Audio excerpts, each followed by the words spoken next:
Olá pessoal do nono ano. Hoje a gente vai dar continuidade estudando a teoria sintética da evolução. Nós já vimos que essa teoria ela é um aperfeiçoamento da teoria darwinista, uma vez que Darwin não conseguiu explicar algumas coisas, como por exemplo, a origem da variabilidade dos indivíduos na população, e então, aliando a teoria de Darwin aos conhecimentos da genética, surgiu a teoria sintética da evolução. A gente vai dar continuidade. Hoje nós vamos conhecer como que se formam as novas espécies no ambiente. Então, em primeiro lugar, a gente precisa relembrar o conceito de espécie. É um conceito que a gente já trabalha com ele desde o sétimo ano. Então, o que nós chamamos de espécie é, na verdade, um conjunto de indivíduos que no ambiente natural eles são capazes de cruzar entre si, gerando então descendentes que são férteis, ou seja, que também são capazes de cruzar e gerar outros descendentes. Então, quando a gente fala de uma espécie, nós estamos falando de um conjunto de vários seres que têm semelhanças morfológicas, ou seja, semelhanças no formato do corpo, na estrutura do corpo, no funcionamento do corpo, semelhanças também fisiológicas, mas que, além disso, além das suas semelhanças, eles têm essa capacidade de cruzar no ambiente natural, gerando esses descendentes férteis. Então, isso é uma espécie. Mas, afinal, como que essas novas espécies elas se formam, né? Então, eu queria mostrar esse exemplo para vocês, para a gente poder entender um dos mecanismos de como isso acontece. Então, aqui a gente tem o Rio São Francisco, um rio brasileiro, e foram encontradas nas margens desse rio duas espécies de lagartos, que são essas que vocês estão vendo aí. O Tropidurus amatites, o Tropidurus divaricatus. Então, essas espécies, elas foram encontradas e o interessante é que Tropidurus amatites, ela só é encontrada na margem direita do rio e Tropidurus divaricatus é encontrada apenas na margem esquerda do rio. Então, hoje se sabe que o Rio São Francisco ele não teve sempre o mesmo curso, o mesmo trajeto. E na formação desse trajeto atual, aconteceu de uma determinada espécie de lagarto ela ser dividida.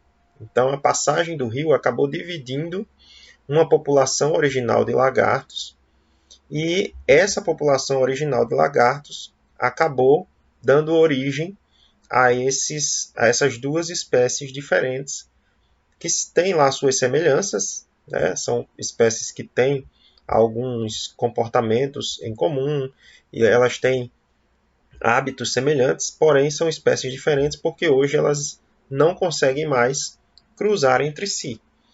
Então, como que isso acontece? Perceba que existiu aqui a formação de um rio e a separação de uma população original. Então, esse processo de formação de espécies é o que nós chamamos de especiação. E, em geral, acontece começando com uma barreira geográfica. No exemplo que eu dei, a barreira geográfica foi exatamente o rio. Então, formou-se ali o rio e isso se tornou uma barreira geográfica. Então, você tem a separação da população original e elas, portanto, como elas não conseguem se encontrar, como os indivíduos não conseguem se encontrar, como os indivíduos de cada margem do rio não conseguem cruzar entre si, então a gente diz que eles estão em isolamento geográfico. Eles estão em isolamento geográfico. Cada população, cada margem, melhor dizendo, do rio tem a sua população daquela determinada espécie, no caso, a espécie de lagarto original. Então, com o passar dos anos, com o passar do tempo, essas populações elas vão acumulando as mutações, elas vão realizando reprodução sexuada, e a gente já viu que essa reprodução sexuada ela vai aumentando as combinações de genes, ela vai promovendo a variabilidade genética. As mutações, elas promovem o surgimento de novas características, então são mutações ao acaso.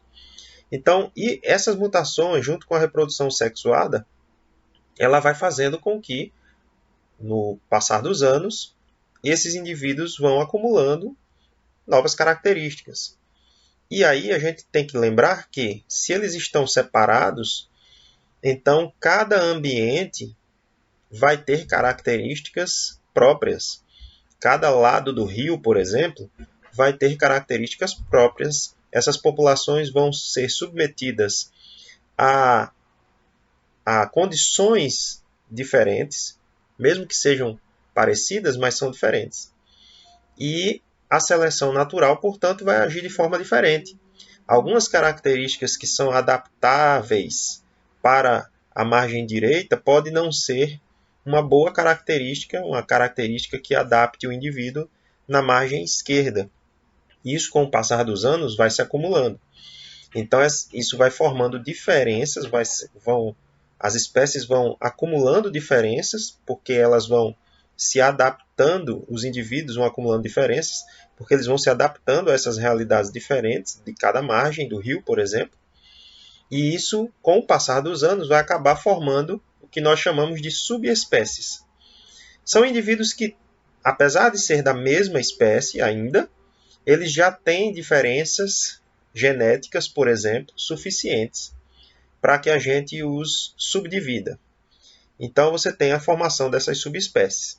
Se essa separação, se esse isolamento geográfico perdurar, aí as diferenças podem se acumular mais ainda, chegando à formação de novas espécies. Quando que a gente sabe que foram formadas novas espécies? Quando, mesmo que se desfaça essa barreira geográfica, os indivíduos não mais cruzam entre si. Eles não têm mais essa capacidade de cruzar entre si, gerando indivíduos férteis. Então a gente diz que eles formaram agora duas espécies diferentes. Então, resumindo aqui, com a ajuda desse esqueminha, você tem uma população só originalmente, os indivíduos têm diferenças, eles têm variabilidade genética, né? Mas você tem aqui uma população, portanto, são indivíduos da mesma espécie. Surgiu uma barreira geográfica. Essa barreira geográfica pode ser um rio, como eu exemplifiquei, mas pode ser um abismo, pode ser o mar que se colocou entre o continente e uma ilha, a formação de uma ilha, pode ser uma série de coisas, uma formação de uma cadeia montanhosa, pode ser várias coisas. Então, você tem aqui uma barreira geográfica, e aí os indivíduos da mesma espécie agora estão separados. Eles não se encontram e não cruzam mais entre si. E aí vem o acúmulo de mutações, o acúmulo de novas características que vão sendo selecionadas de formas diferentes pela seleção natural em cada um dos lados dessa barreira geográfica, que vão fazendo com que esses indivíduos se tornem cada vez mais diferentes, até que, caso essa barreira geográfica seja desfeita, esses indivíduos não são mais capazes de cruzar entre si, ou seja, eles agora formam novas espécies. Então, esse é um dos mecanismos para a formação de novas espécies, portanto, um dos mecanismos de especiação. Esse aqui é um outro exemplo. Você tem aqui, inicialmente, você tinha toda essa faixa de terra pertencia ao continente. Então, com o passar dos anos, as modificações do planeta e tudo mais, você vai ter aqui a formação de uma ilha. Então, essa parte do continente foi separada. Aqui se colocou o mar no meio e você tem, portanto, uma barreira geográfica formada aqui. Esses indivíduos que estão na ilha não mais vão se encontrar e cruzar com os que estão no continente.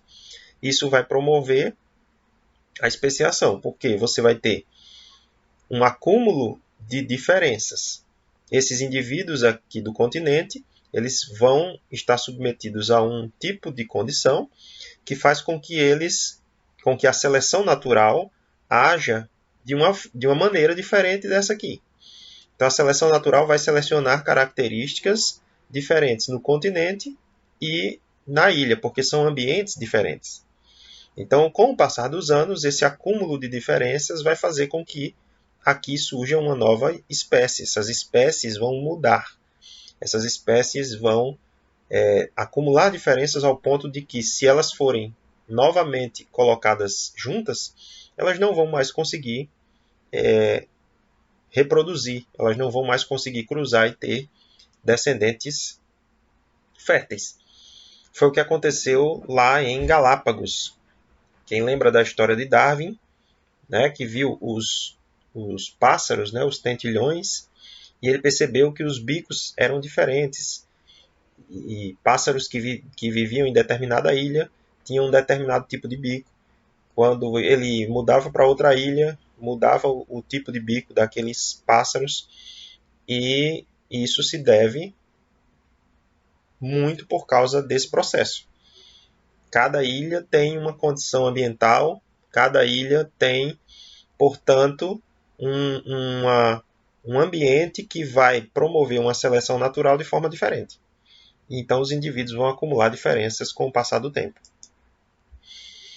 Então, a gente diz que o isolamento geográfico ele pode levar, então, ao isolamento reprodutivo. O que é o isolamento reprodutivo? O isolamento reprodutivo significa que os indivíduos acumularam tantas diferenças que eles não são mais capazes de cruzar entre si. Eles agora têm diferenças suficientes para que eu diga assim, não, agora são de duas espécies diferentes. Eles não mais conseguem cruzar e gerar descendentes férteis. Esse exemplo aqui, uma população de ratos da mesma espécie, formou-se então uma barreira, lógico que isso aqui é apenas um esquema, né? Então vamos imaginar que formou-se aqui uma barreira e esses indivíduos não mais se encontraram, não mais cruzaram entre si. Com o passar de anos e anos e anos, essas duas populações, sofrendo efeitos diferentes da seleção natural, vão acumular diferenças, até o ponto de que se essa barreira for vencida, esses indivíduos não são mais capazes de cruzar entre si e gerar descendentes férteis. Então agora eles formam duas espécies diferentes. E isso é o que nós chamamos de especiação, formação de novas espécies. É possível que indivíduos de espécies diferentes cruzem e tenham descendentes? Nem sempre duas espécies diferentes são totalmente incapazes de cruzar. Pode acontecer de indivíduos de espécies diferentes conseguirem cruzar e até mesmo gerar descendentes. Porém, quando isso acontece, os descendentes são estéreis, eles não são férteis.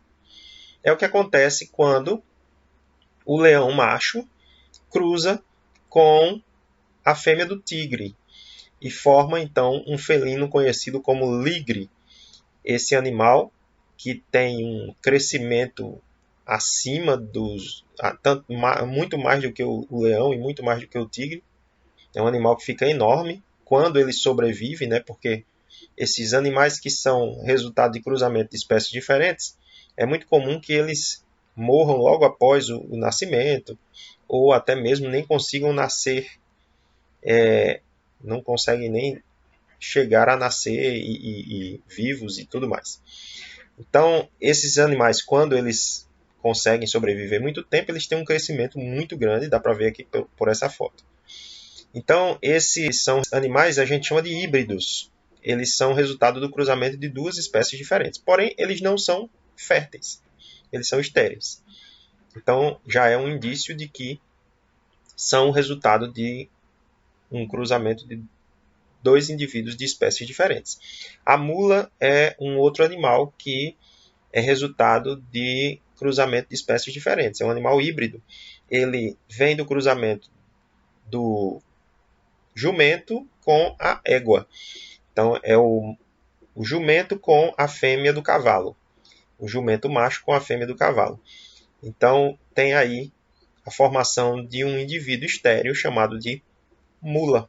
Então é possível sim haver, em alguns casos, isso. Porém, os descendentes são estéreis. Ok, gente, por hoje é isso. Até a próxima, valeu!